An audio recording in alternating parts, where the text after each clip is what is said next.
Hello class 9th, welcome to Zenith Guru polygon. मैं हूं निकी पंडित and आज हम करने वाले हैं एटम्स एंड मॉलिक्यूल्स के case based question.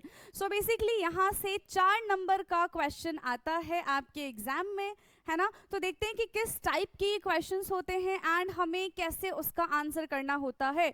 So let's start today's class and आज की क्लास का हमारा पहला केस स्टडी क्वेश्चन है। So let's read. क्या है यहाँ पे? The knowledge of the valencies of the various radicals help us to write the formula of the chemical compounds. So basically हमें formula लिखने के लिए valencies का knowledge होना ज़रूरी है and valency हम कैसे find out करते हैं? With the help of atomic number. Now the total positive charge on positive ions, इसको हम कहते हैं cation, that is equal to the total negative on the negative ion. यानी कि एक एटम के पास जितने पॉजिटिव चार्ज होते हैं, यानी कि जितने उसके पास प्रोटॉन होते हैं उतने ही उसके पास न्यूट्रॉन होते हैं।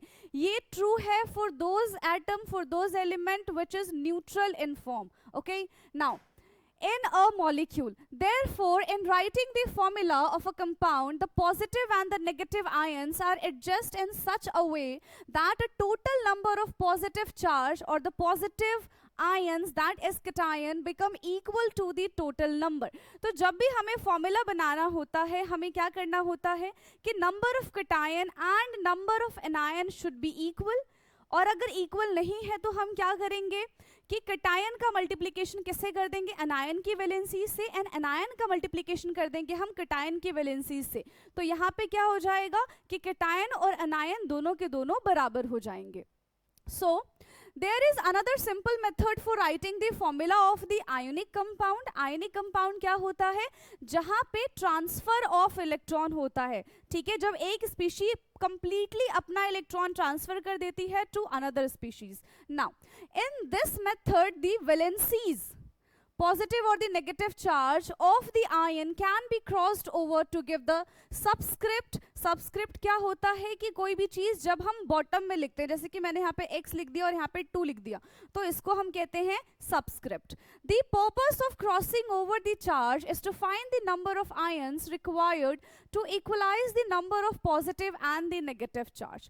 तो जब भी हम यहाँ पे 2 एलिमेंट लिखेंगे, उनकी वैलेंसीज लिखेंगे, उसके बाद हम क्या करेंगे? उसको क्रॉस मल्टीप्लाई कर देंगे एंड क्रॉस मल्टीप्लाई करने के बाद जो हमारे पास आंसर आएगा वो क्या हो जाएगा? हमारा फाइनल कंपाउंड हो जाएगा। ठीक है, फॉर एग्जाम्पल हमारे पास कोई एक ए एलिमेंट है और बी एलिमेंट है। लेट्स सपोज कि ए की जो वैलेंसी है वो 2 है एंड बी की जो वैलेंसी है वो 3 है।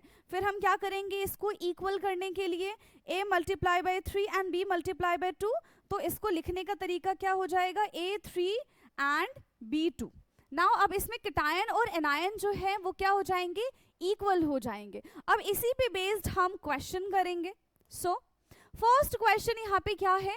Element x has 2 valencies. कोई एक एलिमेंट x है हमारे पास जिसकी 2 वैलेंसी है। कौन कौन सी? 5 and 3। And y has a valency 2। तो इसकी वैलेंसी हमारे पास 5 और 3 है और इसकी वैलेंसी हमारे पास 2 है। The element x and y are most likely to be respectively.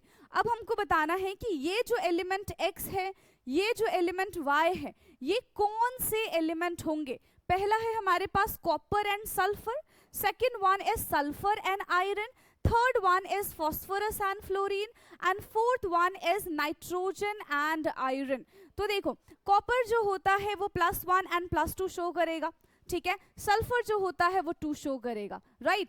फिर सेकंड में सल्फर का हमने देख लिया। आयरन जो होता है या तो वो +2 शो करेगा या तो वो +3 शो करेगा। यहाँ पे 5 तो कहीं आ ही नहीं रहा है। देन सी में बात करें फॉस्फोरस के बारे में तो वो 3 शो करेगा, है ना। एंड फ्लोरीन जो है उसकी वैलेंसी 2 होती ही नहीं है। ठीक है, नाइट्रोजन के बारे में अगर हम बात करें तो नाइट्रोजन शोज, देखो नाइट्रोजन का ये जो एटॉमिक नंबर है वो होता है 7 और इसका कॉन्फ़िगरेशन क्या हो जाएगा? 2,5।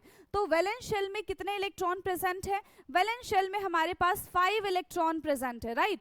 एंड इसकी अगर वैलेंसी की बात करें तो 3 और इसको हम कभी कभी 5 भी लेट कर लेते हैं, राइट। नाइट्रोजन जो होता है वो +2 शो कर सकता है एंड +3 शो कर सकता है। तो अकॉर्डिंग टू दिस क्वेश्चन हमारा जो सूटेबल आंसर होगा वो क्या हो जाएगा, option D, that is nitrogen and iron. क्या हो जाएगा, nitrogen and iron. Now the question 1.2, ठीक है, इसमें क्या है, the formula of the sulphate of an element X is X2SO4 का होल थ्राइस, यानी कि X SO4 है, X की वैलेंसी हमारे पास 3 है एंड SO4 की वैलेंसी हमारे पास 2 ही होती है। देन क्रॉस मल्टीप्लिकेशन करने से हमारा जो फॉर्मूला है वो ये बन जाएगा, X2SO4 का whole thrice. The formula of nitride of element X will be, अगर हम यहाँ पे नाइट्राइड के साथ रिएक्शन कराएंगे तब हमारा फॉर्मूला क्या बनेगा, देखो सल्फाइड के साथ रिएक्शन कराने पे हमारा फॉर्मूला ये बनेगा X2SO4 का होल थ्राइस। सिर्फ हमसे इतना पूछा है कि अगर यही सेम चीज हम नाइट्राइड के साथ कर देंगे तो हमारा फॉर्मूला क्या बन जाएगा, बताइए।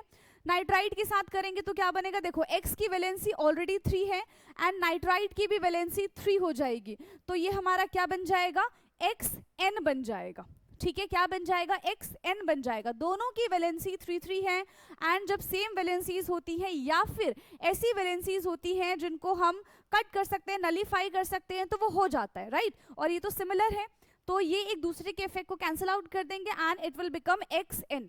कहाँ पे दिख रहा है हमको, ऑप्शन सी हमारा यहाँ पे करेक्ट है, that is XN। Now next part is the formula of a compound X3Y, the valencies of the element X and Y will be।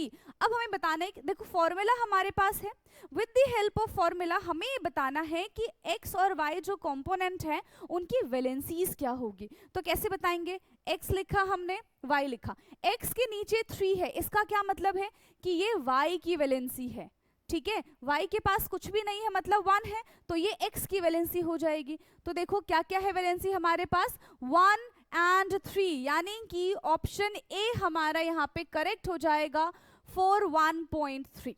Clear है, okay. Now next case based आता है हमारे पास, according to the Dalton's atomic theory all matter whether an element, compound or a mixture is composed of a small particles called atom।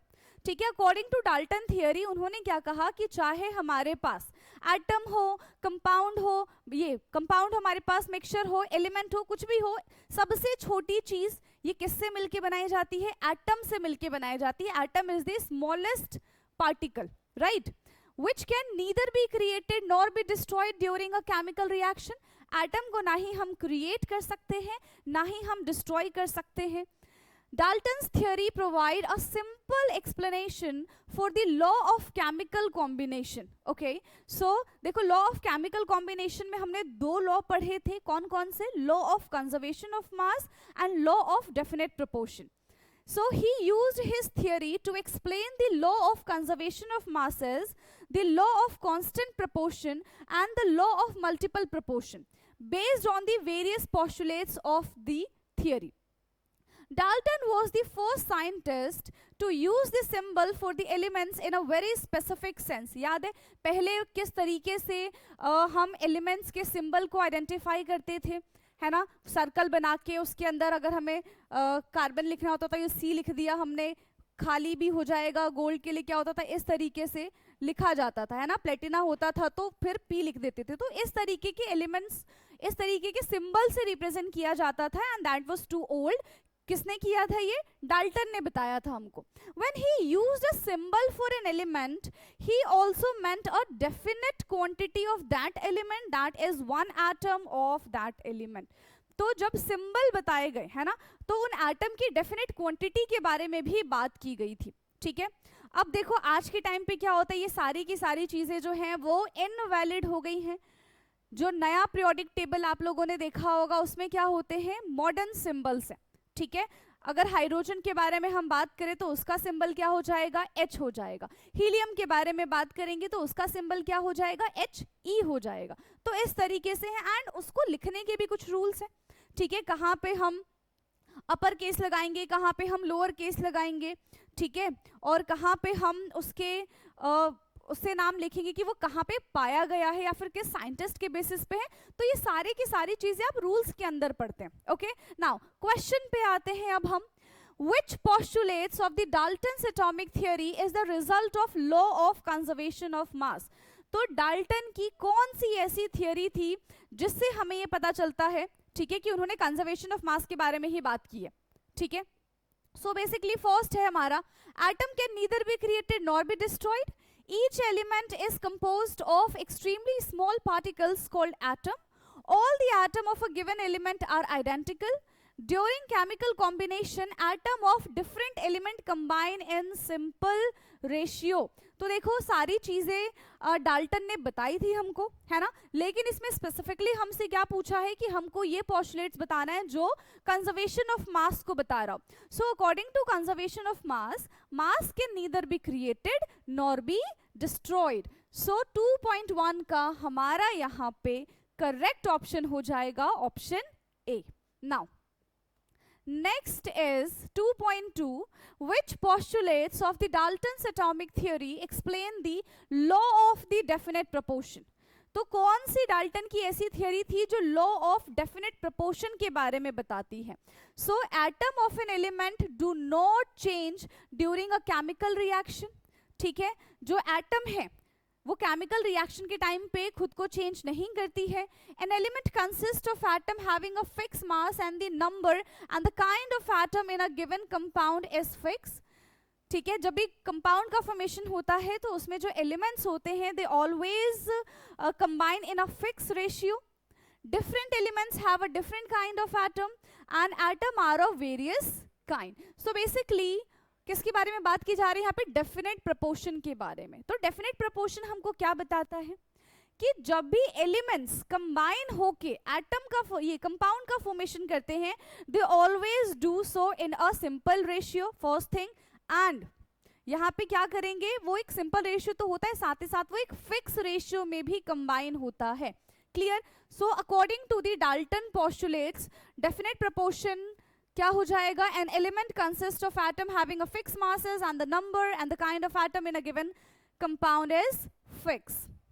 Next 2.3, so 100 gram of calcium carbonate, हमारे पास क्या है, calcium carbonate है, कितना है, 100 ग्राम है, ठीक। Is decomposes, ये डीकम्पोज हो रहा है, इसका ब्रेकडाउन हो रहा है कैल्शियम ऑक्साइड में जो कि 56 ग्राम है एंड कार्बन डाइऑक्साइड में जो कि 44 ग्राम है, ठीक। Are formed, which law of chemical combination is illustrated by this statement. तो इस स्टेटमेंट से हमको कौन सा केमिकल कॉम्बिनेशन के बारे में पता चलता है, ठीक है, कौन से केमिकल कॉम्बिनेशन के बारे में पता चलेगा। See, reactant is 100 gram and the product is again 100 gram, ठीक है, ये 56 है प्लस ये कितना हो जाएगा हमारा 44, तो ये हमारा बन जाएगा 100 gram. So the mass of reactant is equal to the mass of product. Clear. Mass of reactant is equal to the mass of product, that tells about the law of conservation of mass. किसके बारे में बताता है ये हमको, law of conservation of mass के बारे में बताता है। So 2.3 option B is the correct answer. Now next 2.4, when 5 gram calcium is burned in 2 gram oxygen, 5 ग्राम हमने कैल्शियम लिया है, इसको हम 2 ग्राम ऑक्सीजन में बर्न करेंगे तो हमें 7 ग्राम कैल्शियम ऑक्साइड मिलेगा, ठीक है। 7 ग्राम हमको क्या मिल रहा है यहाँ पे, कैल्शियम ऑक्साइड मिल रहा है। Now then also 7 gram of calcium oxide is produced, which law of chemical combination being follow, कौन सा केमिकल कॉम्बिनेशन यहाँ पे फॉलो किया जा रहा है। तो देखो यहाँ पे भी रिएक्टेंट इज 7 ग्राम, यहाँ पे भी, और यहाँ पे product is again 7 gram. So this also shows the law of conservation of मास, ठीक है। ये भी हमें किसके बारे में बताता है, law of conservation of mass के बारे में बताता है।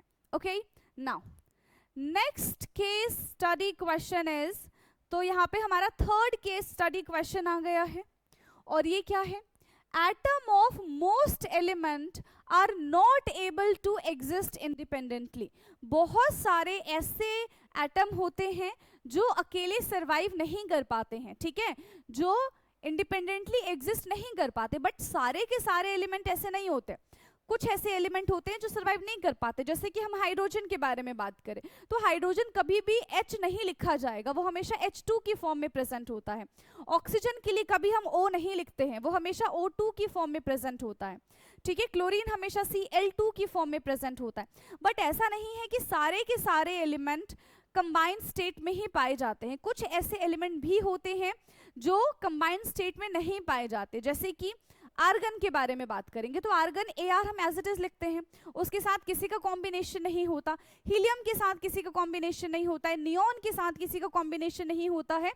तो 100% हम ये नहीं कह सकते हैं कि सारे के सारे एलिमेंट कंबाइंड फॉर्म में पाए जाते हैं। Okay, so atom of same elements और different elements combine to form molecule.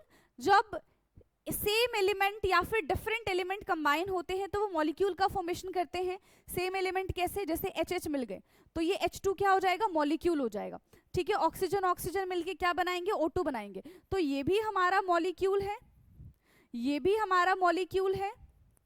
ये तो सेम एलिमेंट जब मिल रहे हैं तो मॉलिक्यूल का फॉर्मेशन कर रहे हैं। डिफरेंट एलिमेंट भी मिलके मॉलिक्यूल का फॉर्मेशन कर सकते हैं, जैसे कि HOH, तो ये क्या बन गया हमारा, वाटर बन गया, ये भी क्या है, मॉलिक्यूल है।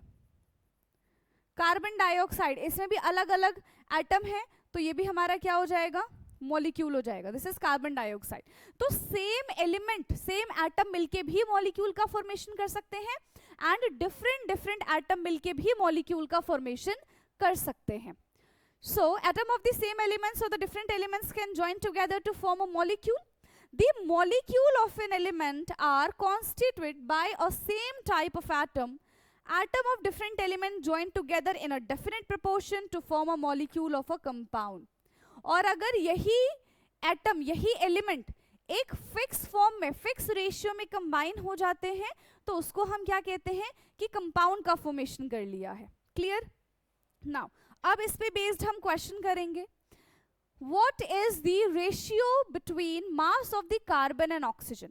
कार्बन एंड ऑक्सीजन का हमको मास रेशियो निकालना है. मास रेशियो कैसे निकालेंगे? कार्बन है और ये हमारा ऑक्सीजन है. कार्बन का मास होता है हमारा 12, ऑक्सीजन का मास होता है हमारा 16, बट क्योंकि दो ऑक्सीजन है, ठीक है, क्योंकि दो ऑक्सीजन है, ये कितना हो जाएगा हमारा 32 हो जाएगा. ठीक है. अब देखो इसको हम और सिंपल फॉर्म में कन्वर्ट कर सकते हैं, बट हमारे पास सिंपल फॉर्म का आंसर यहाँ पे नहीं दे रखा है. 12:32 यहाँ पे हमें गिवन है, सो हम फर्स्ट ऑप्शन इसको टिक कर देंगे. ठीक है. 3.1 का ऑप्शन ए हमारा जो है वो एकदम करेक्ट हो जाएगा. Okay. Now next is 3.2 is Which of the following statement is not true about an atom? कौन सा स्टेटमेंट यहाँ पे एटम के लिए सही नहीं है? Atom are not able to exist independently. Atom are the basic unit from which molecules and ions are formed. Atoms are always neutral in nature. Atoms segregate in a large number to form a matter that we can see, feel or touch. Okay? क्या कह रहे? कौन सा true नहीं है? अच्छा, सो यहाँ पे देखो atom are always neutral in state, ये एकदम ट्रू है. This is also correct, this is also correct. यही तो अभी मैंने बताया था थोड़ी देर पहले कि सारे के सारे एटम जरूरी नहीं है कि कंबाइंड फॉर्म में हो. कुछ ऐसे एटम होते हैं जो इंडिपेंडेंट एग्जिस्ट करते हैं, जैसे आर्गन है, हीलियम है, नियॉन है. ठीक है. तो यहाँ पे इसके अकॉर्डिंग करेक्ट आंसर क्या हो जाएगा? Option A. ठीक. Now next is 3.3. So 3.3 is hydrogen and oxygen combine in a ratio 1:8. ठीक है. यानी कि हाइड्रोजन और ऑक्सीजन जो है हमारे पास वो किस रेशियो में कंबाइन है? 1:8 में कंबाइन है बाय मास. ठीक है. To form water. What mass of oxygen would be required to react completely with 3 gram of hydrogen gas? तो अगर हमने 3 ग्राम, पहले मान के चलो कि अगर हमारे पास 1 ग्राम हाइड्रोजन था तो उसके लिए we required 8 gram of oxygen, and if we have 3 gram of hydrogen then कितना ऑक्सीजन हो जाएगा? तो क्रॉस मल्टीप्लिकेशन कर दो. x की वैल्यू हमारे पास कितनी ग्राम आ जाएगी? यस, x की वैल्यू हमारे पास कितने ग्राम आ जाएगा? 24 ग्राम. राइट? कितना आ जाएगा हमारे पास 24 gram. So 3.3 option C is the correct answer. Next 3.4 select the atom which form triatomic molecule. इसमें से हमको बताना है कि कौन सा ऐसा एटम है जो ट्राइएटॉमिक की फॉर्म में एग्जिस्ट करता है, यानी कि तीन उसके साथ मॉलिक्यूल, फिर तीन एटम बोल सकते हैं, तीन एटम उसके साथ प्रेजेंट होके वो एक मॉलिक्यूल का फॉर्मेशन करता है जिसको हम ट्राइएटॉमिक मॉलिक्यूल कहते हैं. ठीक है. सो हाइड्रोजन, हाइड्रोजन कैसे प्रेजेंट होगा हमारे पास? H2 की फॉर्म में हमेशा प्रेजेंट होता है, राइट. ऑक्सीजन हमारे पास O2 की फॉर्म में होगा और साथ ही साथ O3 की फॉर्म में भी ऑक्सीजन पाया जाता है जिसको हम ओजोन कहते हैं. ठीक. क्लोरीन जो है वो Cl2 है एंड ब्रोमीन इज Br2. तो हम यहाँ पे देख रहे हैं कि चाहे हाइड्रोजन हो, क्लोरीन हो एंड ब्रोमीन हो, सारे के सारे डाई एटॉमिक फॉर्म है. ठीक है. सारे के सारे क्या है? डाई एटॉमिक फॉर्म है. इवन ऑक्सीजन भी डाई एटॉमिक है, बट ऑक्सीजन ट्राई एटॉमिक का भी फॉर्मेशन करता है. ठीक है, जिसको हम ओजोन कहते हैं. तो यहाँ पे क्वेश्चन नंबर 3.4 के लिए ट्राई एटॉमिक का हमारा आंसर कौन सा करेक्ट हो जाएगा? That is oxygen. ठीक. नाउ अब हम आ गए हैं case study question 4. So question 4 is atoms and molecules are the building block of matter. हाँ, तो कोई भी मैटर होता है मेड अप ऑफ एटम. सबसे छोटी चीज क्या है? एटम है, उससे मिलके ही बनाया जाता है. And the size of atom is 10 raised to the power -10 meter.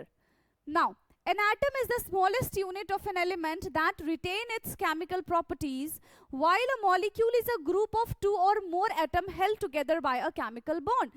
तो एटम क्या होता है? Atom is the smallest and the purest form of an element.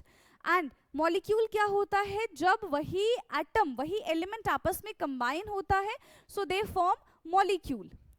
Now और ये कैसे कंबाइन होते हैं? ये केमिकली कंबाइन होते हैं, तो इनको अलग कर पाना बहुत मुश्किल होता है. ठीक है. फिजिकली हम इसको सेपरेट नहीं कर सकते, केमिकली हम इसको सेपरेट कर सकते हैं. Atom consist of a positively charge nucleus. Atom के पास एक न्यूक्लियस होता है जिसमें पॉजिटिव चार्ज होता है. पॉजिटिव चार्ज क्यों होता है? क्योंकि इसके पास प्रोटॉन है एंड न्यूट्रॉन है, and neutron is neutral, proton is positive. Surrounded by the negatively charge electron in energy level और शेल. तो हमारे पास एक एटम है, उसमें क्या है? सेंटर पे हमारे पास न्यूक्लियस है जिसमें पॉजिटिव चार्ज प्रेजेंट होता है, यानी कि इसके अंदर हमारे पास प्रोटॉन भी है प्लस न्यूट्रॉन भी है. और इसके बाहर साइड में हमारे पास क्या होता है? Energy shell. इसी एनर्जी शेल में क्या होता है? इसी एनर्जी शेल में इलेक्ट्रॉन्स रिवॉल्व करते हैं. So the number of proton in an atom determine its atomic number and define its unique identity as an element. तो एक एटम के अंदर जो प्रोटॉन प्रेजेंट होता है, वही प्रोटॉन से हमें पता चलता है कि एक एटम का एटॉमिक नंबर कितना है. जितना एक एटम के पास प्रोटॉन होगा उतना ही उसके पास एटॉमिक नंबर होगा. चाहे एक एटम कितना ही अपना इलेक्ट्रॉन क्यों ना डोनेट कर ले, कितना ही इलेक्ट्रॉन क्यों ना एक्सेप्ट कर ले, कभी भी उसके प्रोटॉन में चेंजेस नहीं आते हैं. उसका जो प्रोटॉन होगा वो एज इट इज रहेगा, फिक्स रहेगा, कभी नहीं बदलता है. ठीक. सो the electron in an atom occupies specific energy level and the outermost shell is known as valence shell. Atom gain, lose or share electron to achieve a stable configuration. अगर एक atom के पास stability नहीं है, an atom wants to stable, तो उसको या तो अपने इलेक्ट्रॉन डोनेट करने पड़ेंगे, या तो किसी से इलेक्ट्रॉन मांगने पड़ेंगे, या तो वो अपने इलेक्ट्रॉन शेयर भी कर सकता है. तो जिसकी हेल्प से वो क्या बन जाएगा? एक न्यूट्रल एटम बन जाएगा. Forming chemical bonds and giving rise to the molecule. Understanding the concept of atom and molecules is the crucial for comprehending various chemical reactions and the composition of substance. Okay? Now, अब इस पे based question देखते हैं क्या है. So, what is the smallest unit of an element that retain its chemical properties? सबसे smallest unit क्या है जो अपनी केमिकल प्रॉपर्टी को रिटेन करता है, उसको डिस्टॉर्ट होने नहीं देता? ऑप्शन है हमारे पास proton, electron, nucleus and atom. तो स्मॉलेस्ट यूनिट क्या होता है किसी भी एलिमेंट के लिए? स्मॉलेस्ट यूनिट इज एटम, ठीक है। स्मॉलेस्ट यूनिट क्या होता है? तो स्मॉलेस्ट यूनिट होता है एटम। एटम के अंदर सब एटॉमिक पार्टिकल्स प्रेजेंट होते हैं, that is electron, proton and neutron, and proton and neutron present inside the nucleus and electron revolve outside the nucleus in energy shells. Now next is 4.2. What is the group of two or more atom held together by a chemical bond called? जब दो या फिर दो से ज्यादा element आपस में combine होते हैं एंड दे कंबाइन केमिकली, तो उसको हम क्या बोलेंगे? एलिमेंट, कंपाउंड, मॉलिक्यूल या फिर न्यूक्लियस? क्या हो जाएगा ये? नो, इट्स मॉलिक्यूल, ठीक है। क्या हो जाएगा ये? मॉलिक्यूल हो जाएगा।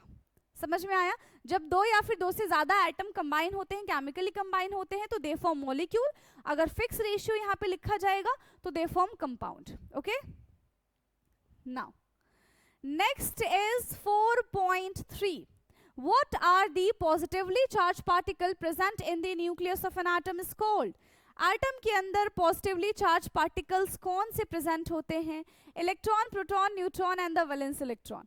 सो electron is negative, proton is positive, it's neutral and valence electron मतलब क्या होता है कि लास्ट शेल, तो लास्ट शेल में इलेक्ट्रॉन ही प्रेजेंट होंगे, so that will again a negative, ठीक।